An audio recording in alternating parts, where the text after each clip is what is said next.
നമ്മളിപ്പോൾ കരയിൽ നിന്ന് 350 മീറ്റർ ദൂരെയാണ്. രണ്ടാമത്തെ മഹാത്ഭുതം ആലപ്പുഴ ജില്ലയിലെ രണ്ടാമത്തെ ലൈറ്റ് ഹൗസ്. ആലപ്പുഴ ജില്ലയിലെ വിനോദസഞ്ചാര പദ്ധതികൾക്ക് പൊൻതൂവലാകുന്ന 2 പുതിയ പദ്ധതികൾ.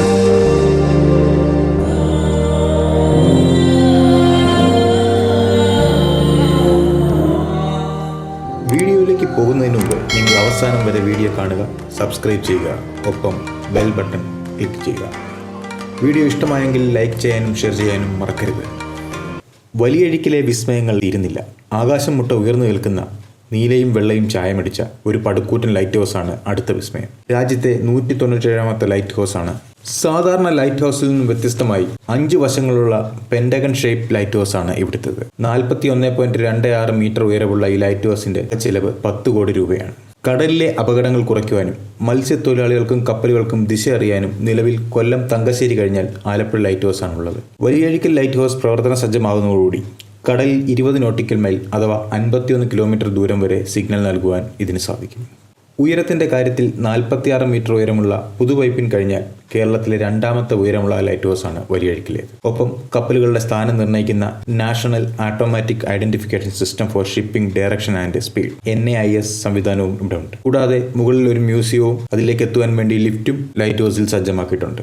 ലൈറ്റ് ഹൗസിൽ കയറാൻ പറ്റില്ല എന്നാണ് പറയുന്നത്. ഏതായാലും ഒന്ന് ചോദിച്ചു നോക്കാം. ധാരാളം ആളുകൾ വന്നു പോകുന്നുണ്ട്. ശരിക്കും കോവിഡൊക്കെ കുറഞ്ഞു കഴിയുമ്പോഴത്തേക്കും നല്ലൊരു ടൂറിസ്റ്റ് ഡെസ്റ്റിനേഷനാണിത്. ലൈറ്റ് ഹൗസും ബോആർച്ച് സ്പ്രിംഗ് പാലവും മനോഹരമാണ്. വൈകുന്നേരത്തെ അസ്തമനം ഇവിടെ സൂപ്പറായിരിക്കും. കാണണമെന്നൊക്കെയാണ് വിചാരിച്ചത്. പക്ഷേ ലൈറ്റ് തീരെ കുറവായതുകൊണ്ടും മഴക്കാറുള്ളതുകൊണ്ടും കുറച്ച് ദൂരം പോകാനുള്ളതുകൊണ്ടും തിരിച്ചു പോവുകയാണ്.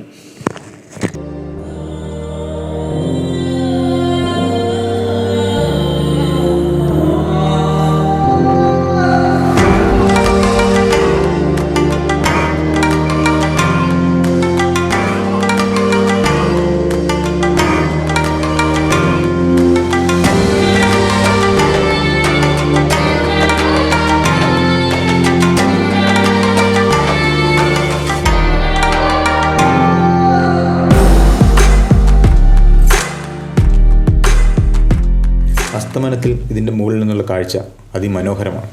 വലിയഴിക്കൽ പാലം, അമൃതപുരി, പുലിമുട്ട് തുടങ്ങിയവയുടെ ദൃശ്യവിരുന്നും മനോഹരമാണ്. ഒരു സംശയവുമില്ല, വലിയഴിക്കൽ ആലപ്പുഴ ജില്ലയിലെ ടൂറിസ്റ്റ് ഭൂപടത്തിൽ മുഖ്യസ്ഥാനം ഉടൻ നേടുമെന്ന കാര്യം. ഒരിക്കൽ സുനാമി തകർത്തെറിഞ്ഞ കേരളത്തിന്റെ സ്വന്തം സേന താമസിക്കുന്ന ഈ നാടിന് ടൂറിസം മേഖലയിൽ അതിജീവനത്തിന്റെ ഒരു പാത തുറന്നു നൽകട്ടെ എന്ന് ആശംസിച്ചുകൊണ്ട് ഈ അത്ഭുതങ്ങൾ നിങ്ങൾ നേരിട്ട് വന്ന് കാണണം, എന്നാൽ മാത്രമേ ഇതിന്റെ യഥാർത്ഥ ഭംഗി മനസ്സിലാകത്തുള്ളൂ എന്ന് പറഞ്ഞുകൊണ്ട്